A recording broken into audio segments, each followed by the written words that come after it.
નમસ્કાર મિત્રો, એજ્યુકેશન જીબીમાં તમારું સ્વાગત છે. જો તમને મારો આજનો આ વિડીયો ગમે તો વિડીયોને લાઇક કરજો, શેર કરજો અને ચેનલને સબસ્ક્રાઇબ કરજો, જેથી આવનારા નવા વિડીયોનું નોટિફિકેશન તમને મળતું રહે. તો ચાલો જોઈએ ધોરણ 5 ગુજરાતી વિષયમાં એકમ નંબર 1 મજા તો માળિયામાં કાતરિયામાં. અહીંયા પહેલું છે કે ગાઈએ ગીતિકા. તો અહીંયા એક ગીતડું આપેલું છે કે ખદુક ઘોડા ખદુક, ખદુક ઘોડા ખદુક, ઘોડો મારો 7 પાંખાળો, ઉડતો ચાલે કેવો, કેડી નહીં ત્યાં કેડી પાડે, જળ જંગલમાં એવો, ખદુક ઘોડા ખદુક, ખદુક ઘોડા ખદુક, માગે એના ખાવું પીવું, માંગે એના ચારો, હુકમ કરો ને કરો સવારી, પડનો નહીં ઉધારો, ખદુક ઘોડા ખદુક, ખદુક ઘોડા ખદુક, જાય ટપી એ ખેતર પાદર, જાય ટપી એ ડુંગર, માન ઘણું અસવાર તણું જે રાજાનો છે કુંવર, ખદુક ઘોડા ખદુક, ખદુક ઘોડા ખદુક. રમણલાલ સોની આ ગીતડાના લેખક છે. હવે બીજું આપેલું છે કે વાંચો અને ભજવો. જોડી કાર્ય છે. આયત કહે ભેંસનું પૂંછડું પકડીને કેમ ઊભો છે? ટીકુ કહે ગરોળીની જેમ આની પૂંછડી છૂટી પડી જાય કે કેમ એ ચકાસું છું. મમ્મી કહે અલ્યા આ કોબીજના બધા પાંદડા છૂટા પાડીને શું કરે છે? હેતા કહે એમાંથી ખાવાનું ફળ શોધું છું. હવે આપણે જોઈએ પાઠનું નામ છે બિચારી ફિયોના. તો ચાલો આપણે પાઠની શરૂઆત કરીએ. મહેરા સાહેબના ગર્ભ શ્રીમંત કુટુંબમાં એમની 7 વર્ષની પૌત્રી ફિયોના વયમાં સૌથી નાની. એની મા પણ 45 વટાવી ચૂકેલી. પછી દાદા દાદીની તો વાત જ સી.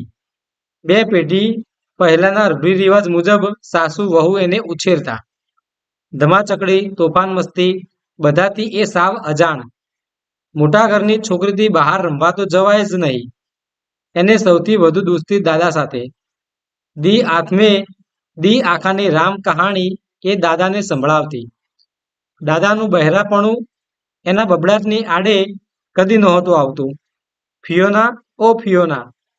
ખાસ એની સંભાળ માટે રાખવામાં આવેલ આધેડ વયની આયાની આવી બૂમ સાંભળી ફિયોનાને કપાળે કરચલી પડતી. સમયપત્રક મુજબ નાહવું, ધોવું, ખાવું પીવું, દિવસમાં 2 વાર કપડાં બદલવા વગેરે કર્મકાંડથી એ વાજ આવી ગઈ હતી. બપોર આખી ફિયોનાને ફરજિયાત પોતાના ઓરડામાં ભરાઈ રહેવું પડતું. મોટા પલંગમાં એ પાસા ઘસતી પડી રહેતી. પવનની લહેરકી સાથે એને બહાર દોડી જવાનું મન થતું. પણ સામે પહેરગીર સમી આયા છાપા ઉથલાવતી બેઠી જ હોય ને. પણ એક દિવસ આયાને જોકું આવી ગયું અને ફિયોના ચોર પગલે ઘરની બહાર નીકળી ગઈ. રસ્તા પર આવી ત્યારે એની છાતી ધડક ધડક થતી હતી. આજુબાજુ જોયા વિના એને તો બસ મુઠ્ઠી વાળીને દોડ્યા કર્યું. કૂતરાના ભસવાના અવાજે જ્યારે એ ચોંકીને ઊભી રહી ત્યારે સામે એક ઘરનો વાડો હતો. કેવી બી ગઈ. જાંપે ઉભેલ એના જેવડી 3 છોકરીઓ હસી પડી. તારું નામ શું? એમોની એકે પૂછ્યું. ફિયોના મહેરા. કેવું મજાનું નામ છે. અને તારું? મારું નામ ડોલી, આનું પરલ અને પેલીનું મરલ. અને પણે હિંચકા ખાય છે તે અમારો ભાઈ છે. અમારી સૌથી નાની બહેન ઘોડિયામાં છે. જોવી છે તારે? અંદર આવને. ફિયોના તો રાજી રાજી થતી એ બધાની સાથે ભળી ગઈ. રમતા રમતા બધા માળિયા પર આવ્યા. બધું વેર વિખેર પડ્યું હતું. એક બાજુ મોટો ખાટલો હતો એ તૂટેલો ફૂટેલો, ઢીલો થઈ જવાને લીધે ઘોડિયા જેવો બની ગયેલો. હું પરલ અને મરલ ત્રણેય આમાં સૂઈએ છીએ. એમ કે રાતે ઠંડીમાં 3 બહેનો એકમેકને વળગીને હસતી રમતી વાતો કરતી કેવી મજેથી ઊંઘી જતી હશે એવો વિચાર ફિયોનાને આવી ગયો. ફિયોના, જો આ છાપરા પરથી આખું નગર દેખાય છે. ચારે બાજુ નજર નાખતા એના પોતાના ઘર પાસેનો ટાવર પણ નજીક દેખાયો. હદ તારીની, મારું ઘર તો અહીંથી નજીક જ લાગે છે. ફિયોના મનોમન બબડી. એ ચાલને આપણે કૂદકા મારીએ, પરલે દરખાસ્ત મૂકી. પણ નીચે બધું ખરવા માંડતા માં નીચેથી બરાડી, મારા પીટિયાઓ ઉતરો છો કે નહીં નીચે? અને બધા નીચે આવ્યા. ફિયોના તો ગભરાઈ ગઈ હતી, પણ આશ્ચર્ય, માના મોઢા પર ગુસ્સાનું નામ નિશાન નહોતું. ઉલટાનું તેણે તો છોકરાઓને ખાવા બેસવા કહ્યું. બા, ફિયોનાને સાથે બેસાડીએ? હા હા, બેસાડને. અને ત્રણેય નાચવા લાગી. ફિયોના પણ સાથે થેકડા મારવા લાગી. અને એક જ થાળીમાં ચારેય સહેલીઓએ મસ્તી તોફાન કરતા કરતા ખાધું. ઘેર ચાંદીની થાળીમાં પંચ પકવાન ખાઈને કંટાળેલી ફિયોનાને આ બહુ ભાવ્યું. અને ફરી પાછી ધીંગામસ્તી, સંતાકુકડીની રમત શરૂ થઈ. દાદર નીચે માળિયા પર કબાટ પાછળ બારણાની આડશે બધે છોકરાઓ સંતાઈને બેસતા. ડોલી ફિયોનાને ખેંચીને કોઠારમાં લઈ ગઈ. ત્યાં ગાઢ અંધારું હતું. અનાજની કોઠીઓ, પેટી, પટારા, તૂટેલો ફૂટેલો સામાન, આ બધા વચ્ચે ફિયોના અધ્ધર શ્વાસે ઊભી રહી. મરલ ઉપર દાવ હતો. રેડી? એ બહારથી બોલી. એટલામાં ફિયોનાના પગ પરથી કંઈક સરકી ગયો અને એ બીને બૂમ પાડી ઉઠી. ડોલી એના મોઢે હાથ દાબી બોલી, ચૂપ રે, પકડાઈ જવું લાગે છે તારે? બીકણ બિલાડી, ઉંદરથી ગભરાય છે? રમત પૂરી થઈ ત્યારે ફિયોનાનો અવતાર જોવા જેવો હતો. માથામાં બધે બાવા બાજ્યા હતા. ફરાક જરા ઉતરડાયું હતું. ચોટલાની રિબીન ક્યાંક પડી ગઈ હતી. હાથ પગ બધું ધૂળ ધૂળ. અને પછી બધા હિંચકે ચડ્યા. કોઈએ સૂચવ્યું, ચોર સિપાઈ રમીએ? પોલીસ આવી. ચોર જીવ લઈને નાઠા. હિંચકાનો વેગ વધ્યો. અરે આવ્યા રે પોલીસ! હિંચકો ઊંચો ને ઊંચો જતો ગયો. ફિયોના સળિયાને સજ્જડ પકડીને ચીટકી રહી.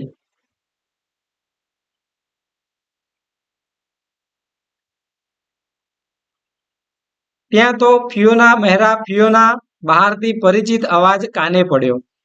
જમીનને પગ અડ્યા. હિંચકો એકદમ ઊભો રહ્યો. સામે આયાનો રુદ્ર અવતાર જોઈ ફિયોના હેબતાઈ જ ગઈ. ચાલ નીચે ઉતર. આવા ભિખારડાઓ જોડે તે તારાથી રમાતું હશે? તારા વેશ તો જો. ઘેર જઈને પહેલ વહેલી મારે તને નવડાવવી પડશે. અને હાથ તાણીને તે ફિયોનાને ઘેર લઈ જવા લાગી. બિચારી ફિયોના દયામણી આંખે પાછળ બહેનપણીઓ સામે જોતી જોતી એ આયા સાથે ઢસરડાતી હતી. જાણે કસાઈને ત્યાં ન ઢસડી જવાતી હોય.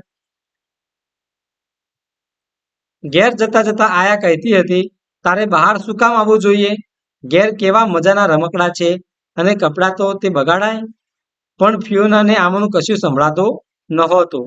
એના કાનમાં તો ડોલીના ઘરમાંની ધમાચકડી ને આનંદ કલ્લોલના જ ભણકારા વાગતા હતા. હરીશચંદ્ર વિલિયમ મહોનની અંગ્રેજી વાર્તાને આધારે. હવે વાતચીત છે, તો આપણે આ પ્રશ્નોના જવાબ જોઈએ. તો એમાં પહેલું છે કે તમને વાર્તા સાંભળીને ક્યારેય દુઃખ થયું, ગુસ્સો આવ્યો, મજા પડી, બીજું શું શું થયું? તો જવાબ છે કે મને વાર્તા સાંભળીને ફિયોનાને સમયપત્રક મુજબ કામ કરવું પડતું, તેમજ પોતાના ઓરડામાં આખી બપોર ભરાઈ રહેવું પડતું, ત્યારે દુઃખ થયું. આયા સહેલીઓના ઘરેથી ફિયોનાને હાથ તાણીને તેના ઘરે લઈ જવા લાગી ત્યારે ગુસ્સો આવ્યો. મસ્તી તોફાન કરતા એક જ થાળીમાં ચારેય સહેલીઓએ ખાધું ત્યારે મજા પડી. બીજું, ફિયોનાને ઘરમાં જ રાખનાર તેના પરિવાર પ્રત્યે ધૃણા થઈ. એક જ દિવસ ફિયોના ઘરની બહાર નીકળી તો તેની સહેલીઓ સાથે ધમાચકડી કરવા મળી, તેનો આનંદ થયો. બીજો પ્રશ્ન છે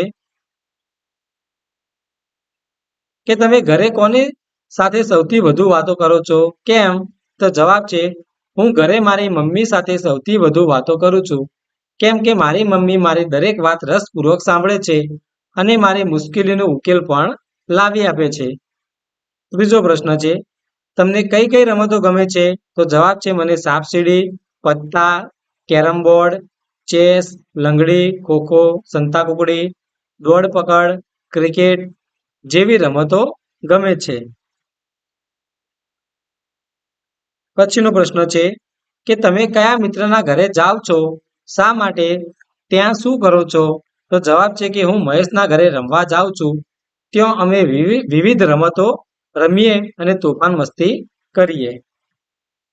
પછીનો પ્રશ્ન, ફિયોના જેવી છોકરીને ક્યારે મજા આવે? તે કેવી રીતે ખુશ થાય? તો જવાબ છે કે ફિયોના જેવી છોકરીને ઘરની બહાર જવા મળે, તેની મરજી મુજબ રમવા મળે ત્યારે મજા આવે. તે બહાર જઈને સહેલીઓ સાથે રમીને ખુશ થાય. પછીનો પ્રશ્ન, તમે રમીને આવો ત્યારે તમારા દેખાવ વિશે વડીલો શું કહે છે? તો જવાબ છે કે હું રમીને આવું ત્યારે મારા દેખાવ વિશે વડીલો કહે, આ તારો વેશ તો જો, એવું તે શું રમ્યા કે હાથ પગ બધું ધૂળ ધૂળ થઈ ગયું. જલ્દી હાથ પગ અને મોં ધોઈ લે. પછીનો પ્રશ્ન છે કે માળિયામાં કે અભરાઈ પર શું શું મુકાય? તો જવાબ છે કે માળિયામાં કે અભરાઈ પર રોજિંદા જીવનમાં ઉપયોગી ન હોય તેવો સામાન કે વધારાના વાસણો મુકાય. હવે આગળ જોઈએ તો આયાની જેમ બેઠા બેઠા ઝોકું ખાઓ. વાર્તામાં આવતા આ શબ્દોના નજીકના અર્થ વાર્તાનું વાક્ય વાંચીને ધારો. તો અહીંયા શબ્દો આપેલા છે કે ચોર પગલે, તો અહીંયા સામે 3 જવાબ છે, એમાંથી જે જવાબ આવતો એ જવાબ તમારે આ રીતે લખવાનો છે. તો ચોર પગલે એટલે કે ચોર ચોરી કરવા ચાલે એમ છાનું માનું. બીજું છે રામ કહાણી એટલે ગમેલી ન ગમેલી વાતો. ત્રીજું છે ભળી ગઈ એટલે કે ભેગી મળી ગઈ. પછી છે નામ નિશાન નહોતું એટલે કે હતો પતો ન હતો. પરિચિત એટલે જાણીતું અને સમી એટલે એક સરખી. પછીનો પ્રશ્ન છે કે શબ્દોના અર્થ જાણો. વાર્તામાં જ્યાં આ શબ્દ આવતો હોય તે વાક્ય નીચે લીટી દોરો. તમે પણ એક વાક્ય બનાવો. તો અહીંયા એક ઉદાહરણ આપ્યું છે, એ ઉદાહરણ પ્રમાણે આપણે અહીંયા વાક્ય બનાવવાના છે. તો આપણે એ રીતે અહીંયા વાક્ય આપણે બનાવેલા છે. હવે છઠ્ઠું છે કે ખાલી જગ્યાને શું કહેવાય? તો તમારા મમ્મીના ભાઈના દીકરાની મમ્મી, તો એ શું કહેવાય? મામી. એ જ અહીંયા બીજું છે ફોઈના પપ્પાની પૌત્રી, તો પોતે. પપ્પાના પત્ની એટલે દાદી. મમ્મીના ઘરવાળાની તમારા સિવાયની બીજી દીકરી એટલે બહેન. અને પાંચમું છે મમ્મીના મમ્મીની તમારા મમ્મી સિવાયની બીજી દીકરી એટલે માસી. હવે સાતમું છે કે વાર્તામાં આવતા કેટલાક શબ્દ બે શબ્દો વડે બનેલા છે. એ બંને શબ્દો ઓળખી કાઢો. બંને શબ્દોના અર્થની ચર્ચા કરી લખો. જરૂર પડે ત્યાં શિક્ષકની મદદ લો. એમાં પહેલું છે કે ગર્ભ શ્રીમંત, તો એ અહીંયા ગર્ભ અને શ્રીમંત બે શબ્દોનું બનેલું છે અને સામે એનો અર્થ પણ અહીંયા લખેલો છે. એ રીતે સમયપત્રક એટલે કે સમયપત્રક, રામ કહાણી એટલે રામ કહાણી, ચોર પગલું એટલે ચોર પગલું, પંચ પકવાન એટલે પંચ પકવાન અને નામ નિશાન એટલે નામ નિશાન. અને સામે એના અર્થ પણ આપણે અહીંયા લખેલા છે. આઠમું છે કે વાક્ય વાંચીને આપેલા શબ્દ જૂથનો અર્થ ધારો અને લખો. તો પહેલું છે કે કપાળે કરચલી પડવી, એનો મતલબ છે કે ગુસ્સે થવું, ચીડ ચડવી. ટીનીની મમ્મી તેને હંમેશા સ્વચ્છ સુઘડ રાખે. કપડાં મેલા થાય તે તો મમ્મીને જરાય ગમે નહીં. એક દિવસ ટીનીને ભીની માટીમાં રમતી જોઈ તો મમ્મીના કપાળે કરચલી પડી.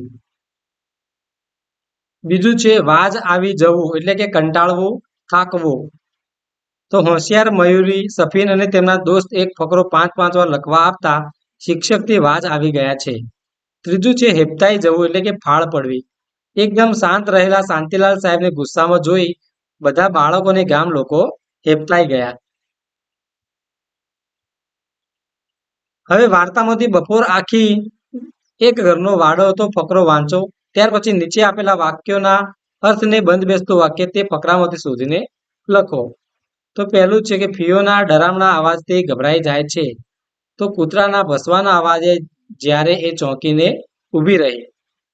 ફિયોના છાનીમાની ઘરેથી ભાગી છૂટી. તો ફિયોના ચોર પગલે ઘરની બહાર નીકળી ગઈ. ત્રીજું છે ફિયોનાને નિયમોમાં રહીને જીવવું પડે છે. બપોર આખી ફિયોનાને ફરજિયાત પોતાના ઓરડામાં ભરાઈ રહેવું પડતું. ચોથું છે ઘરની બહાર નીકળતા જ તેના હૃદયના ધબકારા વધી ગયા. તો રસ્તા પર આવી ત્યારે એની છાતી ધડક ધડક થતી હતી. અને પાંચમું છે ફિયોના આરામ કરીને થાકી ગઈ હતી. તો મોટા પલંગમાં એ પાસા ઘસતી પડી રહેતી. પછીનું છે કે શબ્દ જૂથવાળું વાક્ય વાર્તામાંથી શોધો અને તેને મળતા આવતા અર્થનો ક્રમ ઉદાહરણ મુજબ લખો. તો અહીંયા મળતા આવતા ક્રમ છે અહીંયા લખવાનો છે કે ફિયોનાના કપાળે કરચલી પડી એટલે કે ચીડ ચડતી. બીજું છે છાતી ધડક ધડક થતી હતી એટલે કે આનંદ સાથે ડર પણ લાગતો હતો. અવતાર જોવા જેવો હતો તો દેખાવ બદલાઈ ગયેલો. એ રીતે આપણે અહીંયા જવાબ લખવાના છે. હવે પ્રશ્નો છે કે ફિયોનાની જેમ કપાળે કરચલી પાડો અને પછી પ્રશ્નોના જવાબ આપો. તો પહેલો પ્રશ્ન કે તમે શાનાથી વાજ આવી ગયા છો? તો જવાબ છે કે મારા ગણિતના શિક્ષક દર શનિવારે 11:20 ઘડિયા લખવા આપે છે, તેથી હું વાજ આવી ગયો અથવા વાજ આવી ગઈ છું. અહીંયા ડર છે, અહીંયા દર આવશે.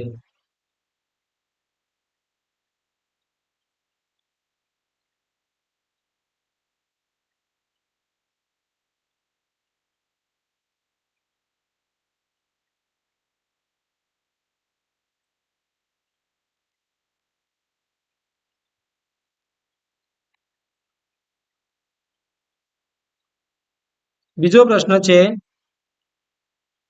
તમે કે તમારા નાના ભાઈ બહેન ક્યારે હેપતાઈ ગયા છો? તો જવાબ છે કે હું અને મારા નાના ભાઈ બહેન શાંતિથી કાર્ટૂન ફિલ્મ જોતા હતા. ત્યાં અધ ખુલ્લા બારણામાંથી ડોક્યું કરીને કૂતરું અચાનક ભસ્યું ત્યારે અમે હેપતાઈ ગયા. પછીનો પ્રશ્ન છે કે તમે ક્યારે પાસા ઘસતા સૂઈ રહો છો? તો જવાબ છે કે મમ્મી મને ઊંઘ ના આવી હોય છતાં બપોરે ફરજિયાત સૂવાનું કહે ત્યારે હું પાસા ઘસતા સૂઈ રહું છું. ચોથો પ્રશ્ન છે તમને કશાકના ભણકારા વાગે છે? શાના? ક્યારે? તો જવાબ છે કે હા, ઉત્તરાયણનો તહેવાર આવવાની તૈયારી હોય ત્યારે મને એવા ભણકારા વાગે છે કે સુરતથી પાકી દોરી લઈને કાકા આવ્યા. પાંચમો પ્રશ્ન છે તમારા શિક્ષકના મમ્મીના કે પપ્પાના કપાળ પર કરચલી ક્યારે પડે છે? તો જવાબ છે કે હું ક્યારેક મારા શિક્ષક મમ્મી અથવા પપ્પાને ગમતું કાર્ય કરું નહીં ત્યારે તેઓના કપાળ પર કરચલી પડે છે. 12મું છે કે આ વાર્તા ઘરે જઈને મોટેરાઓને કહો, ત્યાર પછી વાક્યોને વાર્તાની ઘટના મુજબનો ક્રમ આપો. તો આ જે વાક્યો છે એને ઘટના પ્રમાણે આપણે અહીંયા ગોઠવવાના છે. 13મું છે કે આપેલા વાક્યો શબ્દોમાં કયો ભાવ રહેલો છે? આનંદ, દુઃખ કે ગુસ્સો? તે વિચારો. શબ્દોની આગળ લાગુ પડતું સ્માઇલી દોરો. તો આપણે આ રીતે લાગુ પડતું સ્માઇલી દોરવાનું છે. તો દયામણું મોઢું તો એ દુઃખ છે, રુદ્રા અવતારવાળી આયા એ ગુસ્સો છે અને ધમાચકડી મચાવી એ આનંદ છે. તો આ રીતે આપણે સ્માઇલી અહીંયા દોરવાના છે. 14મું છે મજા જ મજા અને સજા જ સજા. ફટાફટ 3 વખત બોલો. તમારી પસંદ ના પસંદ નક્કી કરો. પસંદ હોય તો મજા જ મજા અને ના પસંદ હોય તો સજા જ સજા બોલો. તો આ રીતે વાક્યોની સામે આપણે વાક્ય પસંદ હોય તો મજા જ મજા અને વાક્ય ના પસંદ હોય તો સજા જ સજા આપણે બોલવાનું છે. પહેલું છે ફરજિયાત ઘરમાં રહેવું. તો જવાબ આવશે સજા જ સજા. આયાની સંભાળમાં રહેવું, સજા જ સજા. મિત્રોના ઘરે જવું, મજા જ મજા. તો આ રીતે આપણે અહીંયા લખવાનું છે.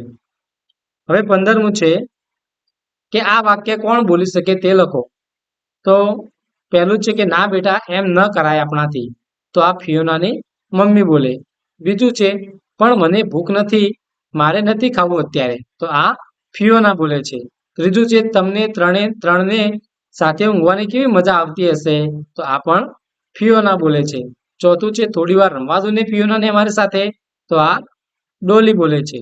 5મું છે સંતાઈ જાઓ, જોજો જોજો પોલીસ પકડી ન લે. તો આ મરલ બોલે છે. 6ઠું છે હું કામ કરતા કરતા ઝોકું ખાઈ લઉં છું. તો આયા. મારામાં કેટલો કચરો ભર્યો છે. તો આયા. આખું શહેર જોવું હોય તો ટાવર ઉપર ચડી જાવ. તો આ ડોલી બોલે છે. હવે ડોલીના ઘરમાં પહોંચતા પહેલાની ફિયોનાનું વર્ણન કરતા શબ્દ છે કે નાખો. તો ડોલીના ઘરમાં પહોંચી એ પહેલા ફિયોના કેવી હતી એ શબ્દો અહીંયા આપણે છેકી નાખવાના છે. તો આપણે એ શબ્દો અહીંયા છેકેલા છે. પછી છે કે પ્રશ્નોના જવાબ આપો અને કોઈ પણ 3ના જવાબ લખો. તો અહીંયા પહેલો પ્રશ્ન છે કે ફિયોના દાદાને જ કેમ રામ કહાણી સંભળાવતી હશે. તો જવાબ છે કે ફિયોના દાદાને જ રામ કહાણી સંભળાવતી હશે, કેમ કે ફિયોનાને દાદા સાથે સૌથી વધુ દોસ્તી હશે. દાદા તેની રામ કહાણી રોકટોક વગર સાંભળતા હશે. બીજો પ્રશ્ન છે, ફિયોનાને આયાની સાર સંભાળ કેમ ગમતી નહોતી? કેમ કે આયાના સમયપત્રક મુજબ નાહવું, ધોવું, ખાવું પીવું, દિવસમાં 2 વાર કપડાં બદલવા વગેરે કર્મકાંડ એક પહેરગીની જેમ કરાવતી હતી. ત્રીજો પ્રશ્ન છે, સહેલીઓ સાથે મેળાપ થતા ફિયોના કેવી લાગણી અનુભવતી હશે? કેમ? તો સહેલીઓ સાથે મેળાપ થતા ફિયોના ખુશીની લાગણી અનુભવતી હશે, કેમ કે સહેલીઓ સાથે હસવાની, રમવાની, વાતો કરવાની અને તોફાન કરવાની મજા આવે. ચોથો છે, ડોલીના ઘરે જઈને ફિયોનાએ શું શું કર્યું? તો ડોલીના ઘરે જઈને ફિયોનાએ માળિયામાં કૂદકા માર્યા, તોફાન મસ્તી કરતા કરતા ખાધું, ધીંગા મસ્તી કરી, સંતાકુકડી રમી, હિંચકા ખાધા, આમ ખૂબ ધમાચકડી અને આનંદ કિલ્લોલ કર્યો. પાંચમું છે, હત તારીની, મારું ઘર તો નજીક જ લાગે છે, આવું ફિયોના કેમ બબડતી હશે? તો જવાબ છે, કેમ કે ડોલીના ઘરના છાપરા પરથી નજર નાખતા એને પોતાના ઘર પાસેનો ટાવર નજીક દેખાયો. છઠ્ઠો છે, ભિખારડા શબ્દ કાને પડતા ફિયોના શું વિચારતી હશે? તો ફિયોના વિચારતી હશે કે ડોલી, પરલ અને મરલ ગરીબ છે, પરંતુ તેઓ ભીખ માંગતા નથી. તેઓ પણ મારા જેવા બાળકો છે, તો તેમને ભિખારડા કેમ કહ્યું હશે? સાતમો પ્રશ્ન છે કે ફિયોનાને બિચારી કેમ કહી છે? તો ફિયોનાને 2 પેઢી પહેલાના રિવાજ મુજબ તેના દાદી અને મમ્મી ઉછેરતા. તે ધમાચકડી, તોફાન મસ્તીથી સાવ અજાણ હતી. મોટા ઘરની છોકરી હોવાથી બહાર રમવા જવા દેતા ન હતા. આખો દિવસ ઘરમાં ભરાઈ રહેવું પડતું હતું. તેથી ફિયોનાને બિચારી કહી છે. આઠમો પ્રશ્ન છે, ફિયોનાની મમ્મી, દાદી અને આયાને એક સલાહ આપો. તો આપણે દાદીને સલાહ આપીએ તો 2 પેઢી પહેલાના રિવાજ છોડો અને નવા જમાના પ્રમાણે જીવવું પડે. પછી આયાને સલાહ આપીએ તો બાળકને પ્રેમથી સમજાવાય, ગુસ્સાથી નહીં. નવમો પ્રશ્ન છે કે તમે વાર્તાની ફિયોનાની જગ્યા હોત તો તેના કરતાં તમે જુદું શું કર્યું હોત, શું ન કર્યું હોત? તો હું ફિયોનાની જગ્યા હોત તો આયાએ ડોલીના ઘરની બહારથી બૂમ પાડી, પછી અંદર આવી ત્યાં સુધી હિંચકા પર ન બેસત અને ઘરમાં સંતાઈ જાત. હવે છે કે ખદુક કરતા ગાઈએ ગીતિકા, ખદુક ઘોડા ખદુક. પછીનું છે કે પોતાની જગ્યાએ 3 કૂદકા મારો અને ખાલી જગ્યા પૂરો. કૌંસમાં અમે, તમે, તમારું, તમારો, તમારી, તમારા, તેમણે અને કોણ, આ બધા શબ્દો આપણે અહીંયા મૂકવાના છે. તો એ શબ્દો આપણે અહીંયા મૂકેલા છે. એ જ રીતે 3-3ના જૂથમાં બેસો. ઘાટા અક્ષરે આપેલો શબ્દ કોના કે શાના માટે વપરાયો છે તે ઓળખી કાઢો અને કહો કે તમને કઈ રીતે ખબર પડી.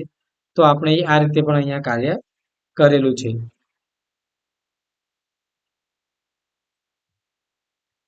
વીસમું છે કે વાંચો અને ઘાટા શબ્દો પર ધ્યાન આપો. તો અહીંયા વાંચવાનું છે અને ઘાટા શબ્દો પર ધ્યાન આપવાનું છે. 15મું છે કે જવાબના આધારે યોગ્ય પ્રશ્ન શબ્દ ખાલી જગ્યામાં લખો. તો ખાલી જગ્યા નોટબુકમાં શિક્ષકની સહી બાકી છે. તો કોની નોટબુકમાં શિક્ષકની સહી બાકી છે? તો એ રીતે આપણે અહીંયા ખાલી જગ્યા પૂરવાની છે. પછી છે કે નકામો વિકલ્પ છેકી યોગ્ય વાક્ય બનાવો. તો અહીંયા નકામો શબ્દ આપણે છેકવાનો છે અને યોગ્ય વાક્ય બનાવવાનું છે.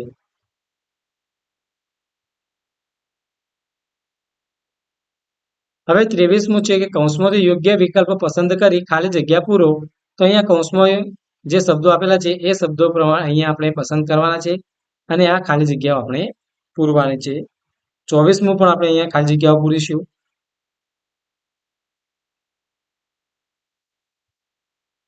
25મું છે કે તમારા હાથમાં જે ચિઠ્ઠી આવે તેનો ઉપયોગ કરી પ્રશ્ન બનાવી વર્ગને પૂછો. તો આ રમત છે એ સમૂહમાં 5-5ના જૂથમાં રમવાની છે.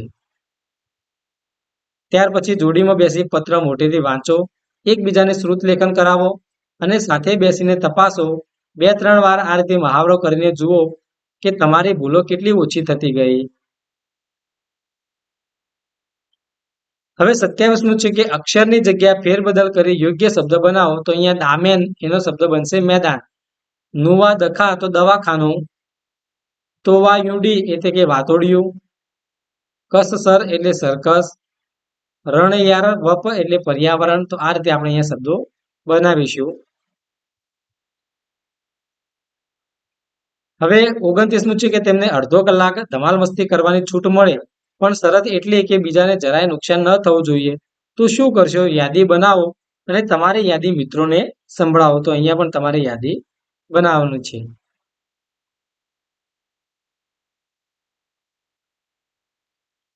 હવે ગીત છે કે હું ને ચંદુ. તો આપણે આ ગીત ગાઈશું કે હું ને ચંદુ છાના માના કાતરિયામાં બેઠા, લેશન પડતું મૂકી ફિલ્મ રમવા બેઠા. હું ને ચંદુ છાના માના કાતરિયામાં બેઠા, મમ્મી પાસે દોરી માંગી પપ્પાની લઈ લુંગી, પડદો બાંધી અમે બનાવી ફિલ્મ મૂંગી મૂંગી. હું ને ચંદુ છાના માના કાતરિયામાં બેઠા, દાદાજીના ચશ્મામાંથી કાઢી લીધો કાચ, એનાથી ચાંદરના પાડ્યા પડદા ઉપર પાંચ. હું ને ચંદુ છાના માના કાતરિયામાં બેઠા, લેસન પડતું મૂકી ફિલ્મ રમવા બેઠા. હું ને ચંદુ છાના માના કાતરિયામાં બેઠા, ચંદુ ફિલ્મ પાડે ત્યારે જોવા આવું હું ફિલ્મ પાડું તો જોવા આવે ચંદુ. હું ને ચંદુ છાના માના કાતરિયામાં બેઠા, કાતરિયામાં છુપાઈને બેઠી તી બિલ્લી એક, ઉંદરડીને ભાળી એને તરત લગાવી ઠેક. હું ને ચંદુ છાના માના કાતરિયામાં બેઠા, ઉંદરડી છટકીને બિલ્લી ચંદુ ઉપર આવી, બીક લાગતા ચંદુ સાથે ચીસો મેં ગજાવી. દોડમ દોડ ઉપર આવી પહોંચ્યા મમ્મી પપ્પા, ચંદુડિયાનો કાન આંબળ્યો મને લગાવ્યા ધબ્બા. હું ને ચંદુ છાના માના કાતરિયામાં બેઠા. રમેશ પારેખ આના લેખક છે. હવે આપણે વાતચીત જોઈએ કે આ કવિતામાં તમને કઈ બે પંક્તિ ગાવાની સૌથી વધુ મજા આવી, તો ગાઈ બતાવો. તો આ જે પંક્તિ છે, આ બે પંક્તિઓ ગાવાની મને સૌથી વધારે મજા આવી. બીજું છે તમારું સૌથી તોફાન બધાને સંભળાવો. તો એકવાર મેં ગાડીનો કાચ ફોડ્યો હતો. પછી છે તમને શાની બીક લાગે છે? તો મને કૂતરો, વંદો, ગરોળી અને ઉંદરની બીક લાગે છે. પછીનો પ્રશ્ન કે તમને ઘરે જઈને એક તોફાન કરવાનું લેશન મળે તો કયું તોફાન કરો? તો મમ્મી જ્યારે કામમાં હોય ત્યારે તેની પાછળ જઈને ફૂલાવેલો ફુગ્ગો ફોડું. પછીનો પ્રશ્ન છે કે તમારાથી કોઈ દિવસ ઘરમાં ક્યાંય ભાગી તૂટી ગયું હોય ત્યારે કોણે શું કર્યું હતું? તો જવાબ છે કે હા, એક દિવસ મારાથી ઘરમાં ચિનાઈ માટીની ફૂલદાની તૂટી ગઈ ત્યારે મારા પપ્પાએ ઠપકો આપી પૈસાનું મહત્વ સમજાવ્યું હતું અને મમ્મીએ ફૂલદાનીના ટુકડા ભેગા કરીને કચરા પેટીમાં નાખી દીધા હતા. તમારાથી કોઈ ભૂલ થઈ જાય તો તમે છુપાવો છો કે કહી દો છો? કેમ? તો મારાથી કોઈ ભૂલ થઈ જાય તો છુપાવાને બદલે હું કહી દઉં છું, કેમ કે તેનાથી મન હળવું થઈ જાય છે. હવે આ કવિતા આપણે કંઠસ્થ કરીશું અને ચંદુની જગ્યાએ તમારા દોસ્ત, સહેલી અથવા મિત્રનું નામ બોલી આખી કવિતા ફરીથી ગાઓ. હવે વાક્ય વાંચો અને અર્થ ધારો. તો અહીંયા વાક્યો વાંચવાના છે અને અર્થ ધારવાના છે. પછી વાક્યમાં શબ્દો આડાઅવળા થઈ ગયા છે, તેમને સવળા કરી સાચું વાક્ય બનાવો. તો પછી આ વાક્યોને આપણે ક્રમમાં ગોઠવવાના છે. તો આ વાક્યો છે, કાઢ્યો ચશ્મામાંથી દાદાના કાચ, એટલે કે દાદાના ચશ્મામાંથી કાચ કાઢ્યો. તો આ રીતે વાક્યો આપણે સવળા કરવાના છે અને એને ક્રમ પણ આ રીતે આપવાનો છે. હવે 34મું છે કે પ્રશ્નોના જવાબ આપો અને કોઈ પણ 3 જવાબ લખવાના છે. તો આ રીતે આપણે પ્રશ્નોના જવાબ આપીશું.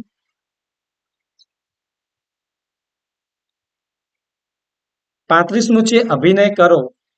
તો આ જે વાક્યો આપે છે એ પ્રમાણે આપણે અભિનય કરવાનો છે. 36મું છે કે આપેલા વાક્યોમાં ઘાટા અક્ષરવાળા શબ્દને બદલે યાદીમાંનો બંધ બેસતો શબ્દ ઓળખી કાઢો. યાદીમાંના શબ્દની નીચે લીટી દોરી કૌંસમાં તે શબ્દનો ક્રમ લખો. તો આપણે આ રીતે એના શબ્દોના ક્રમ અહીંયા લખવાના છે.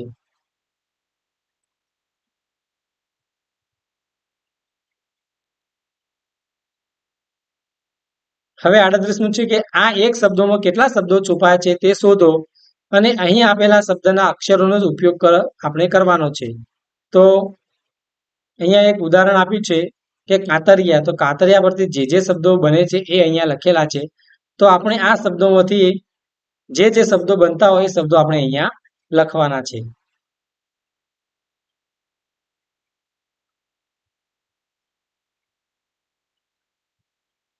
હવે 39મું છે કે બંને અથવા ત્રણેય શબ્દોનો ઉપયોગ કરી એક વાક્ય બનાવો અને વાક્ય મુજબ શબ્દમાં ફેરફાર કરી શકો. તો અહીંયા 3 શબ્દો આપેલા છે એ શબ્દો પરથી આપણે અહીંયા વાક્ય બનાવવાનું છે. તો અહીંયા પહેલું છે પૌત્રી અને ફિલ્મ. તો અહીંયા પહેલું વાક્ય છે ગોવિંદભાઈની પૌત્રીને ગુજરાતી ફિલ્મ જોવી ખૂબ ગમે. બીજું છે બાળકો છાનું માનું. તો બીજું છે અહીંયા પપ્પાને છાપું વાંચવામાં મશગુલ જોઈને બાળકો છાના મનમાં રમવા જતા રહ્યા. આ રીતે 3, 4 અને 5 જે અહીંયા શબ્દો આપ્યા છે 6 એ શબ્દોના વાક્ય આપણે અહીંયા લખેલા છે. તમને અહીંયા ના દેખાતું તો અહીંયા બાજુમાં પણ તમે અહીંયા જોઈ શકો છો. 40મું છે કે આપેલા વાક્યમાં સાચું વાક્ય કયું તેની આગળ ખરાની નિશાની કરો અને ખોટા વાક્યને ખોટા બનાવતા શબ્દ ફરતે ગોળ કરો. તો અહીંયા જે શબ્દ તમને ખોટો લાગતો હોય એની ઉપર ગોળ કરવાનું છે અને જે વાક્ય સાચું હોય એની આગળ ખરાની નિશાની કરવાની છે.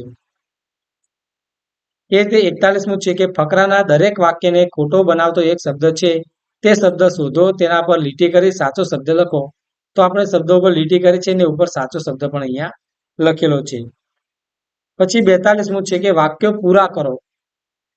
તો અહીંયા અધૂરા વાક્યો આપેલા છે એ વાક્યો આપણે અહીંયા પૂરા કરવાના છે. 43મું છે કે હસો અને પછીનું છે લગભગ સરખા એટલે કે અહીંયા સમાનાર્થી શબ્દો આપેલા છે. અને નીચે શબ્દ ભંડાર છે એ શબ્દ ભંડાર આપણે આ શબ્દો અહીંયા લખવાના છે.